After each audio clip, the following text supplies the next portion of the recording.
అశ్వ సంవత్సరంలో కైలాస యాత్ర Sri Gayatri tours and travels 8977349696.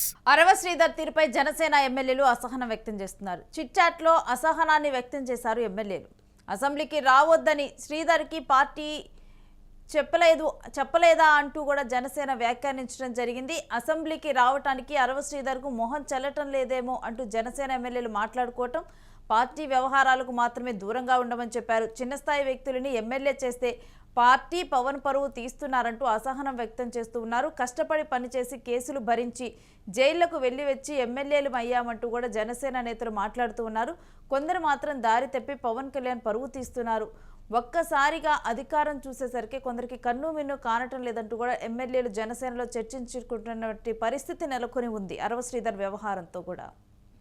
ఇక ఇదే అంశానికి సంబంధించిన డీటెయిల్స్ మా ప్రతినిధి వెంకట్ని అడిగి తెలుసుకుందాం. వెంకట్, అరవ శ్రీధర్ వ్యవహారం మీద జనసేన ఎమ్మెల్యేలు అసహనంగా ఉన్నట్లు తెలుస్తుంది. కంప్లీట్ డీటెయిల్స్ ఏంటి? శ్రేణు, ఈ వ్యవహారానికి సంబంధించి అటు జనసేన పార్టీ కానీ జనసేన పార్టీ కార్యకర్తలు కానీ ముందు నుంచి కూడా అసంతృప్తిగానే ఉన్నారు. అంటే రాజకీయంగా ఉన్నటువంటి కారణాలు పక్కన పెడితే పార్టీ అధికారంలో ఉండి పార్టీ అంటే గత 10 ఏళ్ళు పార్టీ స్థాపించిన దగ్గర నుంచి కూడా నేటి వరకు కూడా పార్టీ అంటే ఇప్పుడు కొంత పటిష్టంగా కనపడుతోంది. అంటే 21 మంది ఎమ్మెల్యేలు ఉన్నప్పటికీ కూడా పవన్ కళ్యాణ్ పార్టీని బలోపేతం చేసేందుకు కష్టపడటం, అదేవిధంగా పార్టీని అంటే క్షేత్రస్థాయిలో ప్రజల్లోకి తీసుకెళ్లాలి, అదేవిధంగా పరిపాలన పరంగా కూడా తాను నిర్వహిస్తున్నటువంటి శాఖల పరంగా కూడా పవన్ కళ్యాణ్ చాలా దూకుడుగా ముందుకు వెళ్తున్నారు. ఇటువంటి సమయంలో అరవ శ్రీధర్ వ్యవహారం అనేది నిజంగా పార్టీ కొంత తలనొప్పిగానే చెప్పుకోవచ్చు. అందుకే ఇప్పుడు కొంత జనసేన పార్టీ నాయకులు కూడా అసంతృప్తి వ్యక్తం చేస్తున్నట్టు తెలుస్తుంది. ఎందుకంటే వ్యక్తిగత వ్యవహారాలు అంటే ఒక ప్రజాప్రతినిధిగా ఉన్న సమయంలో ఇవన్నీ సహజమే అయినప్పటికీ కూడా ప్రజాప్రతినిధిగా ఉన్నప్పుడు ఇటువంటి చేష్టలు అనేది సరికాదు. ఒకవేళ అవన్నీ ఉన్నా కానీ క్రమంగా వాటిని పక్కన పెట్టాల్సిన అవసరం ఉంది. కానీ ఇలా ప్రజల్లోకి రావడం అంటే ఆ వ్యవహారంతో పార్టీ పరువు తీసినట్టుగానే ఉంటుంది. అంటే గతంలో వైసీపీ మీద మనం ఆరోపణలు చేసినప్పుడు ఈ తరహా ప్రవర్తన ఎమ్మెల్యేలకు ఉంటే మాత్రం అనవసరంగా ఇబ్బంది ఉంటుంది అనే ఆవేదన అయితే జనసేన పార్టీ కార్యకర్తల్లోనూ నాయకుల్లోనూ వ్యక్తమైనటువంటి పరిస్థితి ఉంది. అందుకే ఇప్పుడు జనసేన పార్టీ ఎమ్మెల్యేలు కూడా అరవ శ్రీధర్కి సంబంధించి కొంత అసంతృప్తి వ్యక్తం చేశారు.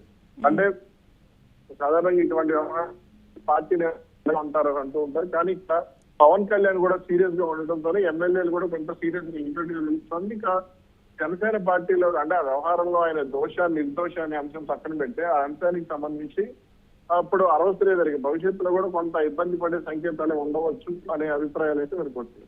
రైట్. ఇక అసెంబ్లీ విషయం గురించి కూడా ఎమ్మెల్యేలు చర్చించుకున్నట్లుగా తెలుస్తుంది. అంటే అసెంబ్లీకి రాలేకపోతున్నాడు అంటే సాధారణంగా ఇటువంటి జరిగినప్పుడు కొంత ఇబ్బంది ఉంటుంది. అంటే మొహమాటం కానీ లేదంటే ఈ పరువు ప్రతిష్టలకు సంబంధించినటువంటి అంశం కాబట్టి కొంత ఆయన ఇబ్బంది పడే వాతావరణమే ఉంటుంది.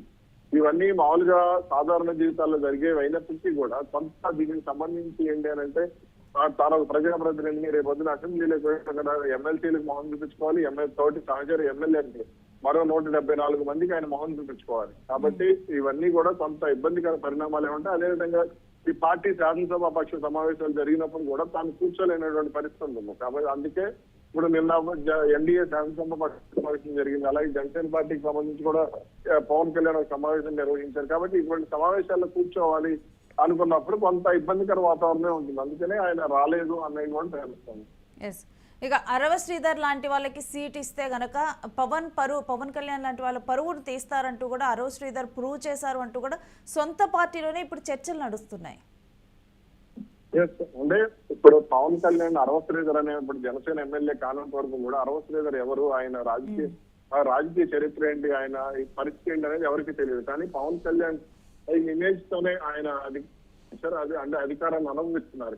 ఇటువంటి సమయంలో పవన్ కళ్యాణ్ కూడా కొంత ఇబ్బంది పడుతున్నారు. మొన్న జనసేన పార్టీ కార్యాలయంలో జరిగినటువంటి సమావేశంలో కూడా దివ్య అంశానికి సంబంధించి పవన్ కళ్యాణ్ కొంత అసంతృప్తి వ్యక్తం చేశారు. అందుకనే ఇప్పుడు ఈ అంశంలో కొంత ఎమ్మెల్యేలు కూడా పవన్ కళ్యాణ్ బాధపడ్డారు కాబట్టి ఎమ్మెల్యేలు కూడా బాధపడినట్టుగా తెలుస్తాను. Right. Stay with us Venkat, మీ దగ్గర నుంచి మరిన్ని డీటెయిల్స్ తీసుకుంటాం. ఇక అరవ శ్రీధర్ వ్యవహారంలోనైతే జనసేనలో సొంత పార్టీలోనే చర్చలు నడుస్తూ ఉన్నాయి. ఈ విధంగా కూడా పవన్ కళ్యాణ్ పరువు అరవ శ్రీధర్ తీశారంటూ కూడా సొంత పార్టీ ఎమ్మెల్యేలు చర్చించుకుంటూ ఉన్నారు. ఇక మోహన్ చాలక అసెంబ్లీ సమావేశాలకి రావట్లేదంటూ కూడా దీని గురించి కూడా మాట్లాడుతూ ఉన్నటువంటి ఒక నేపథ్యం కొనసాగుతూ ఉన్నటువంటి పరిస్థితులు కనిపిస్తూ ఉన్నాయి జనసేనలో.